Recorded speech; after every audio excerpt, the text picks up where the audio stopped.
বলবেন আমাদের সফলতা কি এনেছে, আমরা জানি না তো উনি কি করেছেন, আমরা কি বলে দিয়ে আসছেন, আমরা তো জানি না। সফলতার কোনো কিছু আমরা দেখি না। যেহেতু এখন উনি বলতেছেন এটা রাষ্ট্রীয় সফর না, তো এখন তো উনি তাহলে কেন গেলেন, ওনাকে কে 3 দিনের ছুটি দিল তাহলে? এখন কেউ, আমি বলছি তো, আমার মনে হয় না বিএনপি এটা ডিফার করবে, মেনে নেবে। কর্মীদেরকে বলবে সবুর করো বাবা, আর কটা দিন সবুর করো, রসুন বুড়েছি। কাজে তোমাদের ঘাবড়ানো কিছু না। এত 15 বছর অপেক্ষা করতে পারছো, আর 5 বছর অপেক্ষা করতে পারবে না? আছে যে প্রতি 5 মাস, 3 মাস, 1 মাস, 6 মাস পরে পরে তারিখ দিতে হবে। সিআরবিসিতে কোথায় মানা আছে লাগাতার ট্রায়াল হবে না? একজন জজ সাহেব তার অফিস আওয়ার টাইম পর্যন্ত সাক্ষী নেবেন না? সাক্ষীকে আনার জন্য তো সকল আইন আছে। ডিসেম্বর পর্যন্ত তো জনগণ আমরা বলে দিয়েছি, ডিসেম্বর আগে জনগণ, বিএনপি বলছে রোডম্যাপ দেন, নির্বাচন তারিখ দেন, ডিসেম্বর আগে তারিখ দেন। তো ডিসেম্বর পর্যন্ত উনি তো এমনি থাকবেন, কারণ জনগণ তো ডিসেম্বরের আগে এই সরকারকে সরাতে চাচ্ছে না, সরার দরকারও নাই। উনি যদি ভালো করেন উনি থাকুক, উনি আরো থাকুক, কিন্তু উনারই তো কথা ডিসেম্বরের পর উনি থাকবেন না, উনি চলে যাবেন, কিন্তু উনারই কথা। জনগণ চাইলে তো উনি অভিমান করবেন যে আর উনি তো জনগণের কথায় আসেন না, উনি তো আসছেন ছাত্রদের কথা, ওনার নিয়োগদাতা হলো ছাত্ররা, জনগণ তো না। উনি জনগণের নিয়োগ তো নেন নাই এখন পর্যন্ত। কাজে এই কথাগুলো তো উঠার দরকার নাই। উনি দেশ শাসন করুক, দেশ চালাক। বিদেশে গেলে উনি বাকবাকুম করে কেন বুঝি না? বিদেশে গিয়ে উনি কথাবার্তা বলে কি কি নিয়ে আসছেন তো বলেন না। কাতারে যে গেলেন, বাবা যখন বাজারে যায়, মেয়েরা ছেলেরা, বাবারা যখন মেলায় যায়, বাবারা মেয়েরা ছেলেরা ঘরে বসে থাকে, বাবা কি নিয়ে আসবে? কেউ ঘুরিয়ে নিয়ে আসে, লাডু নিয়ে আসে, খেলনা নিয়ে আসে, নিয়ে আসলে ছেলের মেয়েরা পরিবার খুশি হয়। তা আমাদের নেতাজি, আমাদের প্রধান উপদেষ্টা বিদেশ যাচ্ছেন, আমরা তো অপেক্ষা করে আসছি আমাদের জন্য কি আনতেছেন, চকলেট আনতেছেন নাকি সফর ছিল না এটা, ওনার সেরকম রাষ্ট্রীয় সফর ছিল না এটা, মানে রাষ্ট্রীয় সফরের বাইরে একটা সফর ছিল ওনার পার্সোনালি। এটা কি হয়? উনি উনি সফরে গেলে রাষ্ট্রীয় সফর। উনি যদি ভাত খায় রাষ্ট্রীয় ভাত খায়, উনি যদি খোদা না করে উনি টয়লেট রুমে যায়, এটা রাষ্ট্রীয় টয়লেট, ওটা রাষ্ট্রীয় টয়লেটই ব্যবহার করেন উনি, তাহলে উনি ওনার এটা কি ব্যক্তিগত টয়লেট। মানে কাতার সফরটাতে ওনার কি সফলতা এখানে, মানে যে কারণেই যাক না কেন এখানে ওনার উনি সফলতা আপনি কি সফলতাই দেখেন? আমরা তো সফলতা ওনাকে শুনবো, উনি এসে বলবেন আমাদের সফলতা কি এনেছে, আমরা জানি না তো উনি কি করেছেন, আমরা কি বলে দিয়ে আসছেন, আমরা তো জানি না। সফলতার কোনো কিছু আমরা দেখি না। যেহেতু এখন উনি বলতেছেন এটা রাষ্ট্রীয় সফর না, তো এখন তো উনি তাহলে কেন গেলেন, ওনাকে কে 3 দিনের ছুটি দিল তাহলে? উনি কার কাছ থেকে ছুটি নিয়েছে? রাষ্ট্রপতিকে ছুটি দিয়েছেন ওনাকে, নাকি ওনার ছুটি নিতে হয় না? এগুলো তো প্রশ্ন, প্রত্যেকে প্রশ্ন আসে। উনি যদি রাষ্ট্রীয় সফর না হয়ে থাকে, উনি সরকারি সফর না হয়ে থাকে, তাহলে উনি সরকারি বিমান, সরকারি টিকেট, সরকারি খাওয়ানে কেমনে গেলেন? সরকারি বহর, পিএস নিয়ে কেমনে গেলেন? কিভাবে গেলেন? এবং এই ক্ষয় খরচ কে দিল? তো এগুলোর প্রশ্ন তো আমাকে, আমি করব না, সারা বাংলাদেশের মানুষ করবে। তখন আপনি কি করে তাকে বাধা দিবেন? কি করে উনি এই কন্ট্রোভার্সি গুলোকে অ্যাভয়েড করবেন?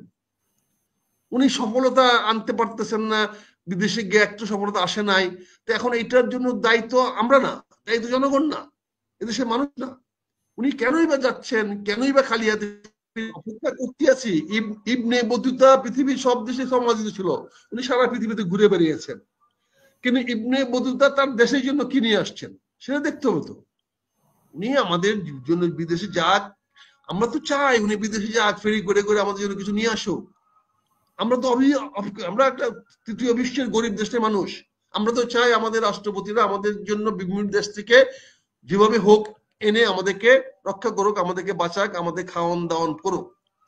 কিন্তু সেটা নিয়ে তো আমি প্রশ্ন করছি না, উনি যেতে চায় যাক, কিন্তু উনি কেন বলবেন রাষ্ট্রীয় সফর না, কেন বলবেন এটাই না? উনি তো এইগুলোর ইমপ্লিকেশন উনি বুঝেন কি বুঝেন না জানি না। উনি মাঝে মাঝে অনেক কথা বলেন। উনি বিদেশি পত্র পত্রিকায়, বিদেশি বড় বড় এই মিডিয়া গুলোকে আগে কথা বলতে হতো না, এত বলতে পারতেন না, এখন সবাই বড় বড় মিডিয়া গুলো কথা বলে। উনি কেন যেগুলো বলেন, বলার কি প্রয়োজনীয়তা আছে এটা আমি জানি না। তবে আমি শুধু বলতে চাই এটা, এদেশের জনগণ ওনাকে সম্মান করে, শ্রদ্ধা করে, ওনার প্রতি জনগণের আস্থা আছে, সে আস্থাটা উনি নষ্ট করবেন না, আমাদের সেটাই প্রত্যাশা। উনি যদি এই দেশ থেকে ক্ষমতাচ্যুত হয়, তাহলে আগামীতে বাংলাদেশে কোনো ভালো মানুষ ক্ষমতায় আসতে চাইবে না। আগামীতে কারো পক্ষে ক্ষমতা ধরে রাখা সম্ভব হবে না। উনার যদি ক্ষমতাচ্যুত হয়ে যায়, আমরা দেখেছি গতিতে যে কোনো কারণে হোক, অনেক কথা বলতে চাই না, কিন্তু আমরা বলবো যে আমরা ডক্টর ইউনূস সাহেবের প্রতি অত্যন্ত আশাবাদী। জনগণ অত্যন্ত প্রত্যাশা নিয়ে বসে আছে। উনি কাতার গিয়েছেন, আমরা তো আশা করেছিলাম অন্তত 2,000-5,000 লোকের একটা ওয়ার্ক পারমিট নিয়ে আসবেন। এই কাতার তো এই হাসিনা বিরোধী আন্দোলনের একদম উদ্যোক্তা, আমেরিকার মাধ্যমে সহায়তা করেছে। এই কাতার, তুরস্ক তারা সহায়তা করেছে। তারা তো এই বৈষম্য ছাত্র আন্দোলনের প্রমোটার, তারা করেছে। আমরা তো আশা করেছিলাম যে ওখান থেকে আমরা হয়তো ভালো কিছু পাবো। যাই হোক, হয়তো আসবে সময়, এই জন্য উনি দীর্ঘায়িত করতে চাচ্ছেন, বেশি দিন থাকতে চাচ্ছেন, হয়তো আসবে। আমাদের কোনো আপত্তি নাই, উনি থাকুক। তবে ওনার একটা বুকে সাহস থাকা উচিত, উনি বলা উচিত যে আমি 5 বছরের জন্য থাকবো এবং জনগণ আমাকে 5 বছর থাকার জন্য ম্যান্ডেট দিয়েছে। আমরা কেউ ডিফার করব না, কেউ। আমি বলছি তো, আমার মনে হয় না বিএনপি এটা ডিফার করবে, মেনে নেবে। কর্মীদেরকে বলবে সবুর করো বাবা, আর কটা দিন সবুর করো, রসুন বুনেছি। কাজে তোমাদের ঘাবড়ানোর কিছু না। এত 15 বছর অপেক্ষা করতে পারছো, আর 5 বছর অপেক্ষা করতে পারবে না? এই ভদ্রলোক, এই আছে আমাদের সদ্য একজন মানুষ আছেন, উনি যতদিন পারেন আজীবন ক্ষমতা থাকুক না, আমাদের কোনো আপত্তি নাই, আপত্তি করতে যাবো কেন? তবে ওনার যে পারিষদটা আছে, উনি যাদেরকে আজকাল নিচ্ছেন এবং যেভাবে দুর্নীতির গন্ধ বেরিয়ে আসতেছে, তাতে তো মনে হয় কদিন পরে শেখ হাসিনাও লজ্জা পাবে। কদিন তো মনে হয়, আর যেভাবে ওনার এই উপদেষ্টারা আসিফ নজরুলরা টেলিভিশনে যে সমস্ত কথাবার্তা বলেন, কদিন পরে কাওয়া ওবায়দুল কাদেরও লজ্জা পাবে যে আমি তো এগুলো বুঝতেই পাই না যে এত কিছু বলা যায়। আজকে দেখেছেন কি বলেছে আসিফ নজরুল সাহেব? আসিফ নজরুল বলেছে যে বর্তমান সরকারের অধীনে বিচার বিভাগ সম্পূর্ণভাবে স্বাধীন, এটি একটি কথা এবং বলেছে। বলছে বিচারের এবং আদালতের বাইরেও বিচার হবে। বিচার হবে, উনি যে ডেঞ্জারাস কথা বলছে, আদালতের বাইরেও বিচার হবে। কি বিচার আদালতের কাজ? বাইরে আদালতের বিচারটা কিরকম, মানে আমরা মব জাস্টিস, আল্লাহ জানে আদালতের বাইরে বিচার কিভাবে হবে, আল্লাহ জানে, মব আমরা জানি না। জাস্টিসের কথা আমরা মানে কি মব জাস্টিস জাস্টিস আমি বুঝি না। হয়তো এই শেখ হাসিনা তো আদালতের বাইরে বিচার করে গেছে, তাহলে আইনের শাসনের কথা উনি বলেন নাই, যেখানে বলছে আদালতের বাইরেই সব সিদ্ধান্ত হয়ে যাবে, আদালতের বাইরে বিচার হয়ে যাবে। তিনি উচ্চ আদালতকে, হাইকোর্টকে সবাই বলার পরে এখন পর্যন্ত সচিবালয় করে দিতে পারছেন না, আলাদা সেক্রেটারি দিয়ে উনি যে দিতে বলছে পারছেন। যে সম্পূর্ণ স্বাধীন, এটা কি ঠিক? মানে বিচার বিভাগ সম্পূর্ণ সম্পূর্ণ স্বাধীন? স্বাধীন হলে উনি সচিবালয়টা করে দেন না কেন? সচিবালয়টা উনি ধরে রাখছেন কেন? সচিবালয় ধরে রাখছেন কেন? যদি স্বাধীনই বিচারপতি হবে, প্রধান স্বাধীনই হবে, তাহলে প্রধান বিচারপতি কে সঙ্গে আইন মন্ত্রণালয়ের সম্পর্ক কি? আইন উনি মন্ত্রণালয় একটা পার্টি, একটা পার্টি আইন মন্ত্রণালয়, সরকারের পার্টি, সরকারের পক্ষ। সেখানে কেন উনি ধরে রাখছেন? কেন সে একটা সচিবালয় চাচ্ছে সবাই, এবং সবাই চাচ্ছে, এমন থেকে কেউ চায় না, চাচ্ছে উনি চাচ্ছেন না, শুধু উনি দিচ্ছেন না কেন? আর তাতে উনি যে ডেঞ্জারাস কথা বললেন, উনি বক্তৃতা এসে বললেন, দেখেন একটা কথা পরিষ্কার মনে রাখতে হবে, রাজনীতিবিদরা মাঠে ময়দানে অনেক কথা বলে জনগণকে আপ্লুত করার জন্য, জনগণকে ইমপ্রেস করার জন্য, জনগণের আস্থা অর্জন করার জন্য। তারা বলে আমরা এই করব সেই করব, এগুলো বলে যখন ক্ষমতা বাইরে থাকে।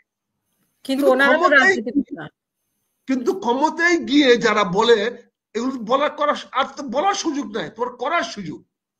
এগুলো ওবায়দুল মার্কাররা বলছে, আমরা এন কারেঙ্গা তেন কারেঙ্গা, অতীতের মন্ত্রীরা বলেছে, রাজনৈতিক দলের মন্ত্রীরা বলে, কারণ তারা ওই কথা ধরে রাখতে চায়। কিন্তু তারা অরাজনীতি ব্যক্তি, তারা তো কাজ করে দেখাবে।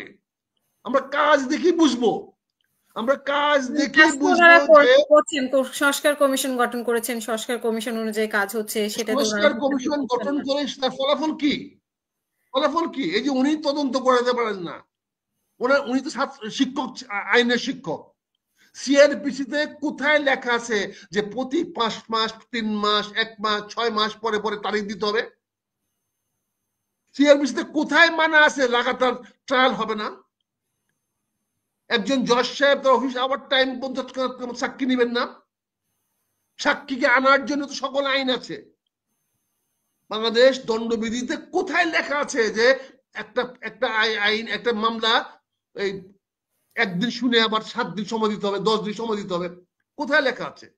কোথায় কনসেপ্টে আসছে? বিচার তো তাড়াতাড়ি হবে, বিচার যথাশীঘ্র বিচার হবে। এটা পুরনো কথা, জাস্টিস ডিলেইড, জাস্টিস ডিনাইড। আজকে শেখ হাসিনাকে বিচার করতে 8 মাস লেগে গেছে, সরকার এখন মধ্যে তদন্ত রিপোর্ট করতে পারে নাই।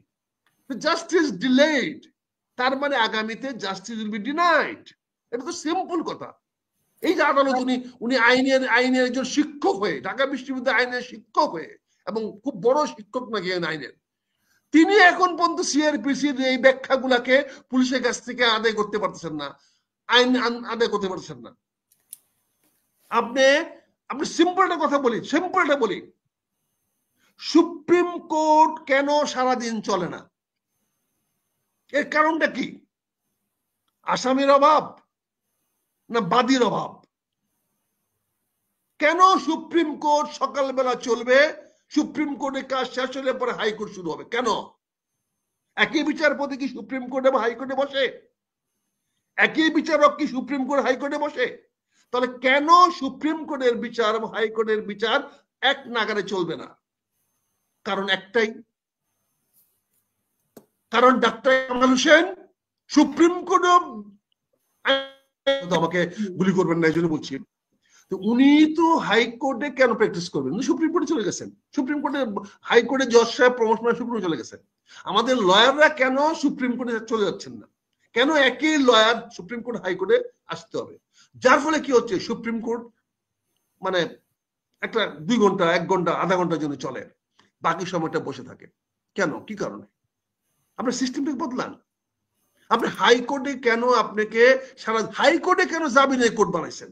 আচ্ছা, এখন বিচার ঠিক মতো হচ্ছে না দেখে কি আওয়ামী লীগের মিছিল বের হচ্ছে? বা আওয়ামী লীগ রিটে আর্টিকেল 92 93 দেওয়া হয়েছে, সরকারের কোনো কাজে সংযুক্ত হলে সরকারের সিদ্ধান্তকে বন্ধ করার জন্য আমার রিটে বন্দোবস্ত।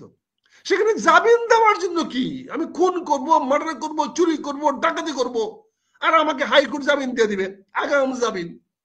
এটা কোথায় পাইছেন আপনি? কোন ক্রিমিনাল প্রসিডিউরে পাইছেন? আপনি কেন হাইকোর্ট এগুলো নিয়ে রিট করবে কোনটা? কিন্তু সরকারি অ্যাকশনকে বন্ধ করার জন্য। আমার বাবাকে আপনি হত্যা করেছেন, আমি আপনার বিরুদ্ধে মামলা করলাম, আপনাকে হাইকোর্ট থেকে জামিন নিয়ে চলে আসতেন। কি চিন্তা করেন তো আইনে কি অপব্যাখ্যা? এবং সেই জজ সাহেব কি করে জামিন দেন? একটা মার্ডার কেসে আসামিকে কি করে জামিন দেন? এটা তো সরকারের সহিংসতা। আর্টিকেল 93 দেওয়া হয়েছে সরকারের কোনো অ্যাকশনে, সরকারের কোনো ক্ষমতা, কারণ সরকার is an supreme commander, supreme ক্ষমতার মালিক। সরকার যা খুশি তা করে ফেলতে পারে। কারণ সরকারের কোনো কারণে যদি জনগণ সংক্রুদ্ধ হয়, তাহলে সেই সংক্রুদ্ধ জনগণকে সরকারের বিরুদ্ধে দাঁড়ানোর জন্য হাইকোর্ট।